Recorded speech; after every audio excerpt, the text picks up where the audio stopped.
It's a Tuesday, you're 53, and your phone buzzes face down on the desk in the middle of a meeting about quarterly targets. You turn it over out of habit.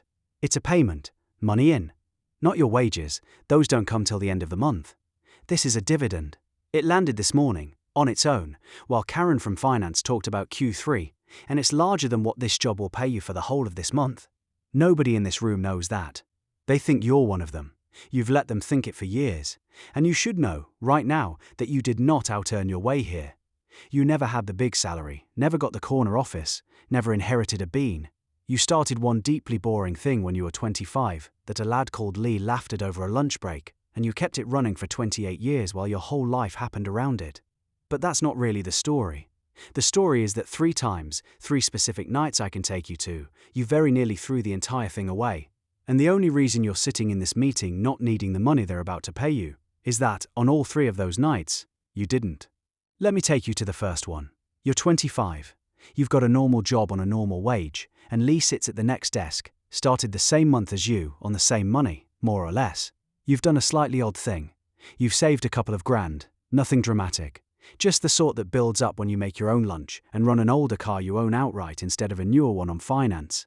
And on a Sunday night, on your sofa, instead of booking the holiday everyone keeps going on about, you open a stocks and shares ISA on your phone and you put the money into the most boring thing you can find. A fund that just quietly owns a slice of hundreds of big, dull, dividend-paying companies. You set up a standing order. £250 a month, out the day after payday, before you can feel it leave. The first year, that little slice pays you back a bit over £100, 100 odd quid for the whole year, for nothing. Lee sees the app open on your screen at lunch, and actually laughs. 100 quid a year? Mate, that's one night out. And he's right, it's about one night out. But you notice something he didn't. That £100 odd is the first money in your life that didn't cost you an hour. Everything else you've ever had came out of your time. Hours at the desk, hours in the car, hours nodding along in a room like this one. This came while you were asleep. So when it lands, you don't spend it. You press the little button that says reinvest, and you watch your slice get a fraction bigger, and you say nothing to anyone. Lee's already talking about something else. You're 28. It's a Friday. Your phone goes. It's Lee. Come outside. He stood in the car park next to a brand new pearl white BMW, grinning like he's won something. Get in. You get in. It smells of new leather. He drives you round the block twice, one hand on the wheel, talking the whole time. $8.50 a month. Leased it Tuesday. Then, at the lights, he nods back towards your car in the corner, a BMW 2, as it happens, because you like a nice motor as much as he does. Just a 6-year-old one you bought used and paid off in cash. When are you binning that old thing and getting yourself a proper one? Same money as me, mate. Live a little. You don't have an answer you can say out loud. The real one is that you like your car just fine, and you've also got £11,000 in a boring fund Lee's never heard of, and 850 quid a month of nothing at the end would strangle it. But you can't say that. He'd laugh. So you say, yeah, maybe next year. You go home and you sit down and open the app. £11,000. Then you open the other screen, the one where you could cancel the standing order, and you just look at it. Because Lee's not wrong that a new one would be lovely. Same money, same start. Yours is a good car, you're not driving a shed, but it's 6 years old, and his is sat outside brand new and smelling of leather. And what's 11 grand actually doing for you this evening? Nothing you can feel. It just sits there while Lee's out enjoying the new one. Your thumb hovers over the button for a while. You don't press it. You don't even fully know why. You lock the phone and go to bed, and that's the first night you nearly quit, and nobody will ever know it happened, least of all Lee. The standing order goes out again 4 days later, like it always does. Then the ordinary things start arriving, right on cue. And here's the part that matters. You do all of them. You get a pay rise, and instead of letting your life puff up to swallow it, you bump the standing order. 250 becomes 400, and your actual week doesn't change at all, because you never saw the extra land. Same flat, same mates, same Fridays. At work they open a share save scheme. You save a bit each month, and in 3 years you get to buy company shares at a fifth off. Lee can't be bothered with the form. Faff mate. You fill in the form. When it matures you take the shares, sell them, and tip the whole few thousand straight into the ISA in one go. Money you'd half forgotten you were saving. Somewhere in these years you meet someone. It turns serious the way it does when it's right, and a year or so on you're married, a proper wedding, not a cheap one. You're not strange about it.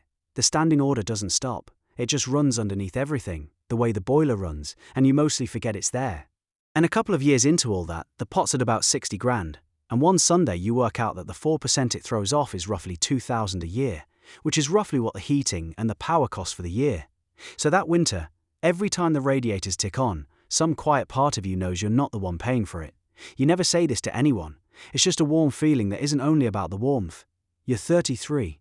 She's found a house, not a madhouse, a proper one, with a 3rd bedroom and a bit of garden, on a road you'd both be happy to say you live on. You go and see it on a Saturday and you watch her walk through it going quiet in the way people go quiet when they've already moved in their head. That night it's the kitchen table, and a notebook, and the numbers. The mortgage on it is $1,300 a month more than you're paying now. And here's the thing you both know, sitting at that table. You could just do it. You could stop the investing, or take the deposit straight out of the ISA, and have the keys by the weekend. It's both your money, it's a real option, and it's sat right there between you. She's not pushing, that's what makes it hard. She's just got the brochure open, and she's happy, and all it would take is the two of you agreeing to reach into the pot. You're the one who says, let's give it one more year, and she looks at you for a second, because you both know it's not really about one more year, and then she nods, and closes the notebook, and heads up to bed, and you sit at the table a while longer, feeling like the tightest man alive, feeling like the machine just cost you something real, not the money, her face.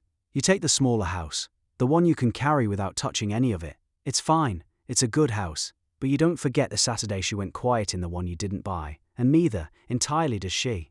That's the second night. It didn't cost you a number, it cost you that.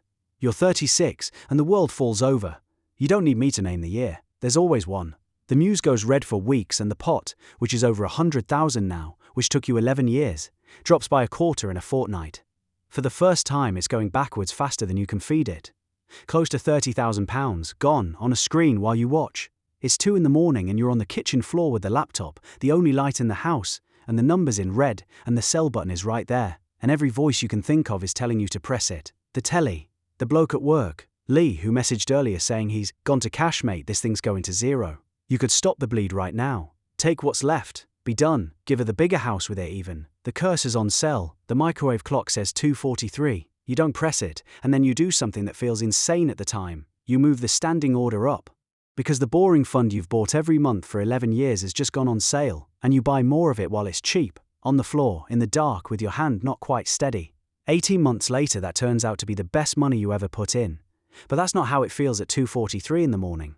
At 2:43 it just feels like fear, and being the only person you know still holding. That's the third night. And here's what it buys you, though you won't see it for a while. You're 36, and 1/4, not long after the dividends land, 3 months of them together, and it's a bit over £1,100, and you sit and you realise what that number actually is. It's a fortnight's wages. 2 weeks of the salary you get up at 6:30 for, the one you commute for and sit in meetings for. And the money just made that, in a quarter, on its own, while you did nothing but not sell.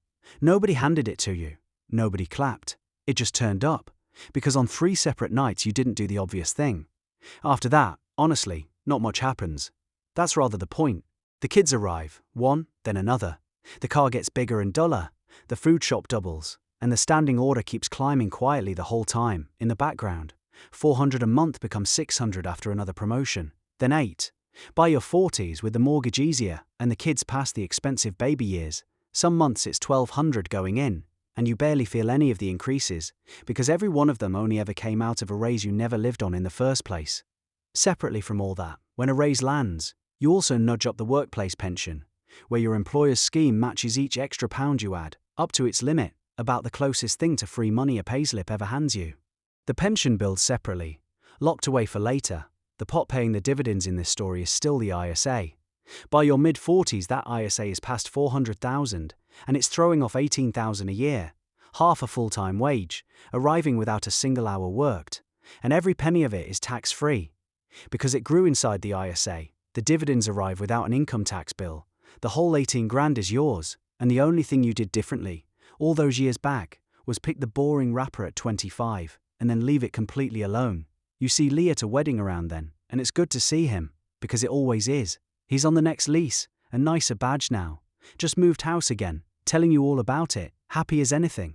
And you notice you're not sitting there feeling clever about it, because there's nothing to feel clever about. Lee took his good times up front. The cars, the trips, the big nights out. He had them at the age they're easiest to love, and he'd tell you straight you wouldn't give a single one of them back. You saved yours for later instead. That's the whole difference between you.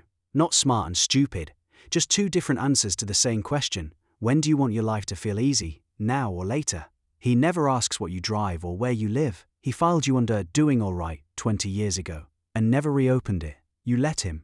You were never keeping score. Which brings you back to the Tuesday, the meeting, the phone face down on the desk. The pot's getting on for 900,000 now, and that boring old fund is paying you something close to a full year's wage every year without you selling a share of it. The thing that once covered your phone bill now quietly covers your whole life. You could stand up right now in the middle of Q3 and walk out, and your family would not miss a meal. You almost certainly won't today. That was never really the point. The point is that you get to choose, and almost nobody in this building does. So let me be honest with you about the timing, because everyone else lies about this part. This did not take 6 years. It took most of a working life, nearly 30 years of a standing order you mostly forgot you had. That's the bad news, and it's exactly why hardly anyone does it. But here's the good news, hiding inside the bad news. It didn't cost you a life. You had all of it. The wedding, the kids, the pints with Lee, a good house on a good road. The standing order built the whole thing, quietly, over 28 years. But 3 nights decided whether any of those years would survive. 3 nights when the sensible, obvious, everyone's doing it thing was to quit. And you sat in the dark and didn't. That's where this was really won. Not in a spreadsheet. On a kitchen floor at 2:43 in the morning. And the one thing you genuinely cannot buy back at any price is the years. A pound you put in at 25 has merely 30 years to grow up and go to work. The same pound at 40 has 15. Same pound. Completely different life. Someone watching this right now is 25, sat on a sofa with a couple of grand, and the exact choice you and Lee both had. Spend it, and have a brilliant time with it now, the way Lee did. That's a real answer, and nobody gets to look down on it. Or feed the boring thing and forget about it, and let it get up before you every morning for 30 years, and hand you your 50s back. Both of those are honest lives. There's only one catch, and it's got nothing to do with taste. The car, the holiday, the good night out. You can buy those at any age you like. The 30 years you can only buy today. If this made the boring version look a bit less boring, that's the whole channel really. Stories about what money quietly does when you stop performing and start owning. Subscribe so the next one finds you. And if there's someone in your life who's 25, right at the start, the person this would help most and annoy slightly, send it to them. 30 years from now it'll be the cheapest thing you ever gave them. I'll see you in the next one.